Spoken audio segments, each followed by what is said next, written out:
Hello， 大家好啊！我係綿綿啊。續翻上一集咧，我哋之前睇咗一個別墅，係一期嗰個無批別墅啦。咁今期咧，我哋都喺翻嚟保利天王呢個樓盤。咁呢個樓盤咧，我哋所知道咧，佢總佔地咧係236萬平方喎。咁其中咧，高爾夫球場佔地咧就去到136萬。咁可以建築嘅咧，就用咗100萬平方去建住宅。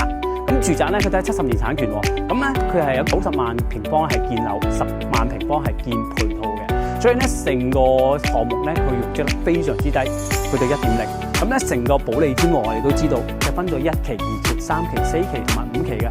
咁其中1、2、3期咧都已經係屬於尾盤啦，係啦。咁5期咧就在建當中啦。咁而家我哋所在呢個別墅咧係我哋3期嘅雨垂。咁呢個位置咧就非常之獨特嘅，佢係屬於環繞咗高爾夫球場上建嘅別墅。咁呢種別墅咧，我哋都知道好少，而且仲係唯一。咁如果屬於大灣區嚟講咧，喺高爾夫球場上建嘅別墅咧，係已經好稀缺㗎啦。咁呢種稀缺嘅產品咧，已經係無可複製，所以買完就應該係冇㗎啦。好啦，所以今期啊，綿綿我哋嚟到咧就介紹一個獨棟嘅別墅俾你。咁呢個獨棟別墅咧，佢個數據係咩數據咧？佢產權面積咧係686平方，係啦，就係我哋呢套屋啦。歡迎你翻嚟屋企先啦，係啦，680平方。咁咧佢地面咧就係380平方左右啦，咁地下咧430，咁仲有地下我哋叫做花園呢個位置咧就400平方啦，咁大嘅花園先帶大家睇一睇先，係啦，咁我哋先入到嚟呢個花園咧，因為呢個花園咧只係示範單位嚟嘅，咁示範單位俾我感覺咧呢個花園好多嘢佢已經形成咗做咗出嚟俾我哋睇到噶啦，咁咧如果你鎖買呢個鎖得，咁嚟到呢邊咧其實係我哋屋企嘅大門位置。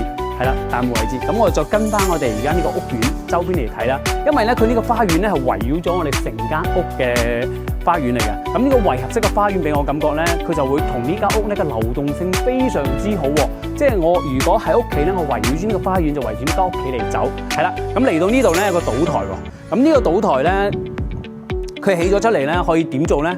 平時好似今日咁好陽光，其實我哋喺度曬太陽啊，食下西餐啊，切下水果啊，或者中意燒烤嘅，其實呢度都可以滿足到俾我哋。咁呢度做個島台喎，係啦，島台呢個位置都可以用翻嘅。好啦，咁嚟到呢度咧，仲有下一 part 係咩咧？咁我哋都知道別墅，我哋之前拍過啊，綿綿拍咗好多別墅啦。佢別墅邊度有冇泳池啊？係啦，呢套屋就俾到你。咁所以呢套屋呢個泳池就喺我哋呢間屋嘅正面，跟我嚟啦，就睇到啦。呢個就係泳池位置啦。我真係好想跳落去，好在冇水啊，冇水我行落去啦。好啦，咁呢個泳池嚟講咧，其實佢大細係適中嘅。如果我哋一家人同埋啲親戚朋友過嚟呢邊玩，其實擁有10個人跳落去都冇問題嘅。所以呢個別墅呢個泳池咧，就喺金灣高爾夫球場。偷偷同你講，先得2套有，其中1套已經買咗啦。咁自己就剩翻呢一套。所以如果你想有現成嘅，自己唔想搞太多嘢，呢度別墅佢俾到你啊。係啦，咁再過翻嚟我哋泳池。泳池隔離呢邊咧，佢都做咗裝飾嘅中式嗰啲配套啦、搭建啦。咁因為呢套別墅咧，佢就係個圍合式個花園嚟嘅。係啦，咁我再睇翻呢個別墅嘅正面，其實我正面對面就係高爾夫球場，但我哋喺2樓就會睇得好清楚啊。咁呢套別墅我哋睇翻呢個環境，佢係一個咩形狀咧？我哋所講係啦，係個工字形啊。工字人工個工字形，咁呢個工字形個設計咧，佢會把佢嘅分區動靜分區非常之好嘅。係啦，咁我哋入翻我哋屋企睇一睇，我哋間屋所在個配套，仲有佢嘅分佈係點樣咧？我哋而家望翻呢個咧，其實係個廳嘅位置嚟嘅。所以呢個廳咧個開寬咧，佢有個特特咧，就係一個270度嘅落地個窗位啦。咁呢個窗位咧就可以融合晒我廳同園林無縫對接啦。即係住別墅咧，唯一就係我出嚟。有天有地有花園，就呢啲就係我想要嘅生活要有嘅嘢。咁獨棟咧，佢仲有特別之處咧，佢唔會同人哋連住喎。咁佢自己一棟獨棟，咁咧私密性會更加之高啦。好啦，跟我哋鏡頭一齊過嚟啦。咁我哋過嚟咧，呢度係院子入門啦。咁大門其實就喺我呢個身上，就係我哋嘅大門啦。係啦，大門係2扇大門開。好啦，歡迎你翻屋企先。咁我嚟到呢邊咧，入門口個配搭咧就好舒服啦。呢邊位置可以做鞋櫃，因為呢度咧就係個樓梯嘅位置，樓梯又上負1負2，同埋我哋嘅2樓，咁上埋我哋天台都得。好啦，入翻嚟我哋廳，我左手邊係兩間套房，我右手邊係個廳同埋廚房同埋個餐廳。先跟我哋過嚟呢邊睇，入嚟咧左手邊啦係我哋個客廳啦，右手邊係個廚房。哇！先入嚟呢個廚房啊，先感覺下有賭台喎。呢啲別墅嘅標配，廚房就喺呢個位置，中西廚一齊去用翻。咁廚房呢個位置咧分佈都好 OK 嘅，冰箱呢度一粒做晒啦。咁呢邊咧就係個煤氣爐同埋個洗碗嘅位置。咁呢個設計咧佢都會用翻而家好多開發商都會做嘅推拉玻璃門。咁呢種咧佢會令光線同埋佢個門口會開揚得更闊。係啦，咁再過翻呢邊。呢度都有個閘門出翻花園，咁嚟翻呢度啦，就係我哋好大嘅一間餐廳啦。咁呢個餐廳位置咧，兩邊有落地窗位置，所以佢採光線咧都冇問題。接待朋友10個8個喺呢度坐埋一齊，齊齊整整開飯就喺呢度啦。好，我再嚟翻個客廳，客廳呢個位置咧，再嚟翻嚟係啦，獨特之處。270度嘅落地窗位，咁呢種咧就會令到我成個廳咧就會有光線射喺屋企，無論係幾點啊，朝早下晝都會有。咁而且咧啱先都講咗，我哋下邊就係泳池。咁呢種感覺咧，我哋喺個廳行翻出嚟，可以見到我哋一家人喺度玩水，玩完就走翻入嚟呢間屋嘅廳。咁呢種咧就係花園同屋企嘅無縫對接，呢種就感覺啦。咁呢個咧就係1樓啦。咁我哋1樓咧呢邊其實呢個背景牆咧，你可以掛電視機啦，掛乜嘢都可以冇問題嘅。咁我再而家上翻2樓睇睇啦。2樓嚟講咧，呢個分佈嘅樓梯咧，我覺得幾舒服嘅。佢係一個比較大型嘅樓梯咁轉翻入去，而且咧佢樓頂咧係一個玻璃採光面採翻入嚟，所以成個樓梯其實我哋唔使着燈，個光線都會好充足啊！而且到時喺度做個大吊燈、大水晶燈，咁呢種豪華咧就會一下顯現到出嚟啦。係啦，咁我哋先上到2樓啦。咁2樓呢邊咧上到嚟都係咁樣，我哋有個接待個空間啦。咁呢個位置會分佈翻公字型個樓嗰個配搭，左手邊可以做客房，右手邊做主人房。其實我哋呢度2樓咧，我主要推介個主人房俾你大家睇，中唔中意？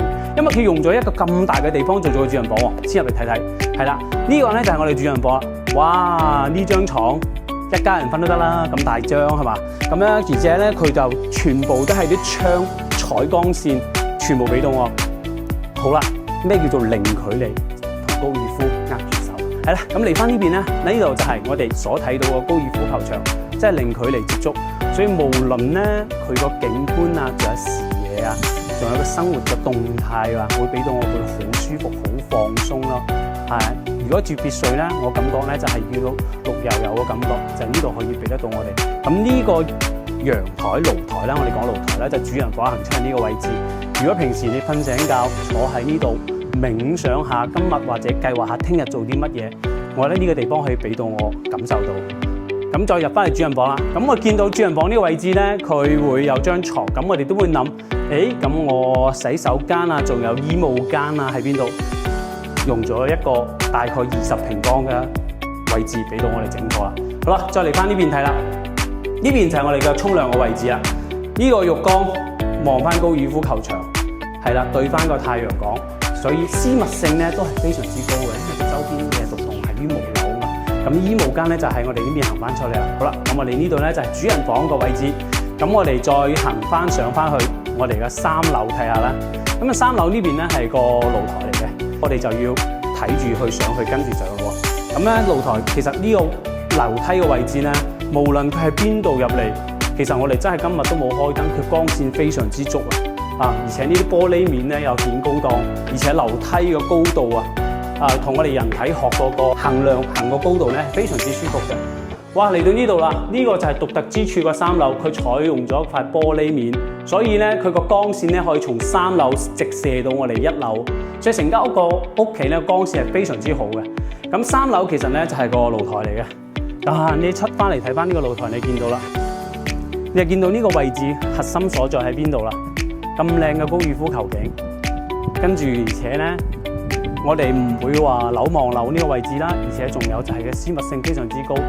呢個就係我哋想要個景觀，買別墅可以享受到嘅。咁得保利天和可以俾到我哋呢種咁嘅環境，建喺高爾夫球場個別墅，所以我點解話好稀缺啦，而且係唔可以複製㗎啦。即係如果你話你錯過咗金灣呢邊嗰種別墅，咁你以後去邊度仲揾到咧？我覺得係揾唔到咯。咁咧，而且咧點解我咁講？佢有3大稀缺咧。第一個咧就係建喺高爾夫球場個別墅啦，第二個咧就係同高爾夫球場零距離接觸，第三個就係佢個千億個配套。咁千億配套咧點樣突顯出嚟咧？就係因為佢會享受咗航空新城嘅核心片區嗰個配套啊。因為我哋呢邊望過去睇到對面就係航空新城啦。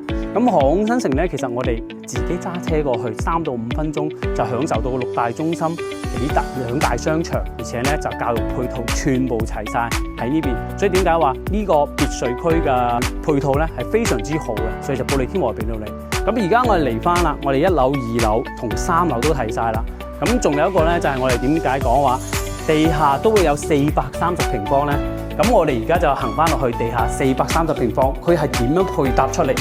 係啦，咁我哋跟翻個樓梯慢慢行啦。咁喺行樓梯之餘，我哋都可以傾下睇下呢套房嘅時候咧，感覺係點樣？因為獨棟咧喺我哋金灣嚟講咧係非常之少嘅，而且保利天和點解我同你哋講佢佔地236萬平方，就攞咗100萬去做建築。咁100萬建築咧，其實佢別墅佔比係非常之少嘅。咁我哋都知道佢會有高層啊，同埋別墅。咁別墅咧，呢一期嘅別墅咧，佢係圍繞咗喺高爾夫球場上建嘅。我覺得未來5期應該係好少有呢種咁個面積同埋咁個地段咁靚嘅，因為我哋而家喺3期啊嘛。佢3期咧其實屬於我哋呢塊地塊嘅最中間嘅位置，核心地區係啦。咁我哋先嚟翻呢度睇翻我哋嘅負一落嚟咧，好少見到啊。佢同負2呢邊咧接觸面咧做咗個鏤空，所以咧下邊個感覺咧一嚟冇壓迫感，二嚟咧你會睇翻落去咧會好舒服，係啦。咁呢度咧我哋可以做個接待廳啦。入翻嚟嘅時候，小朋友如果係玩呢個區域係 OK 冇問題嘅。咁而且咧你唔覺得呢個公字形嘅設計？我哋每喺間屋中間咧，有個採光井。咁呢個採光井落到去負2呢邊，去同你對比翻。咁呢邊啊，就如果太太係好中意收藏嘅，或者係自己中意收藏自己中意嘅嘢，呢度就可以擺我哋所擺嘅收藏品啦。係啦，咁樓梯咧，佢負2呢邊咧又分咗另一個樓梯行翻落嚟喎。咁呢個設計咧，其實係幾獨特㗎。咁呢套屋咧，我哋都會見到，你見到呢樣嘢咧，其實都係開發商買俾你，就係咁樣交翻俾你啦。好啦，先落到你負2啦。負2首先係男人嘅天堂，健身。如果你除咗健身嘅時候，你會諗到一樣嘢，我健身完之後邊度沖涼啊？哇！呢套屋就俾到我啊！呢個唔係叫沖涼，我焗桑拿得啦。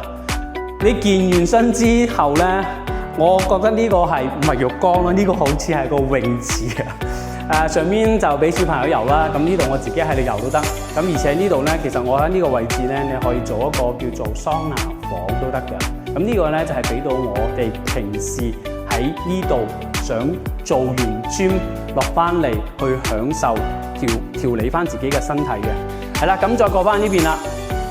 過翻呢邊咧個鏤空式個大廳，咁呢個咧我覺得係比較私密性比較強嘅。咁而且咧你哋可以接待朋友啊、家庭嗰啲唱 KTV 啊，咁可以喺呢度去滿足到我。仲有就係3、5知己翻嚟呢邊飲酒都得嘅。係啦，除咗呢個大廳一個鏤空，成個開揚性就會出咗嚟。好啦，我哋嚟翻呢個採光井。哇！呢個採光井喺古代嚟講，其實佢係個聚寶盆嚟嘅，所以你話別墅講唔講風水咧，係講嘅。咁呢個聚寶盆你睇下濕立立喺度，如果呢度俾我設計咧，我真係會養池魚喺呢度去做聚寶嘅。所以呢種戶型唔單止佢會接受咗啲風水學啦，而且咧仲係佢把呢套屋有個咁嘅中空咧，佢會把1樓、2樓、3樓同埋負1、負2嘅採光面全部吸收翻喺呢間屋度都可以享受到咯，係嘛？幾好啊！咁我再嚟翻啦，好多人都講別墅地下車庫係啦，我哋地下車庫喺呢邊出嘅，咁呢個門口出去咧，佢就會對接翻有2個車位嘅，係啦，對翻2個車位。咁呢度咧，我哋就因為呢邊鎖住咗，就出唔到去啦。咁我哋先唔展示，係啦。咁再嚟翻呢邊啦，有咗女人嘅收納空間，男人嘅就肯定唔會走甩嘅啦。咁呢邊咧，呢個空間咧大概有8個方，都可以俾到我哋收納呢個空間喎。所以別墅俾我感覺咧，佢創造性非常之大。因為上一期咧，面面我哋介紹過毛坯，其實毛坯對於我哋嚟講咧，可能睇唔出啲乜嘢。如果佢到咗裝修之後咧，我哋感受咗之後咧，係一個唔同嘅感覺嚟嘅。係啦，咁咧講呢期咧，我哋就嚟睇翻呢套啦。產權面積686平方，花園400，地下430。咁咧地面咧350平方。咁如果有興趣嘅觀眾朋友，或者一直留意翻我哋阿 Yan 同埋我哋呢個頻道咧，可以關注我哋。咁我哋帶你現場睇樓啦。如果更好嘅樓宇同埋更好嘅別墅，我哋會一一推薦俾大家。如果關注我哋嘅片，記得訂閱我哋喎。咁咧，我哋首先喺視頻同大家見面，後期咧我哋再貼身嘅服務，我哋等待大家嘅電話。下一期有更好嘅房，我哋下一期再見。好啦，拜拜。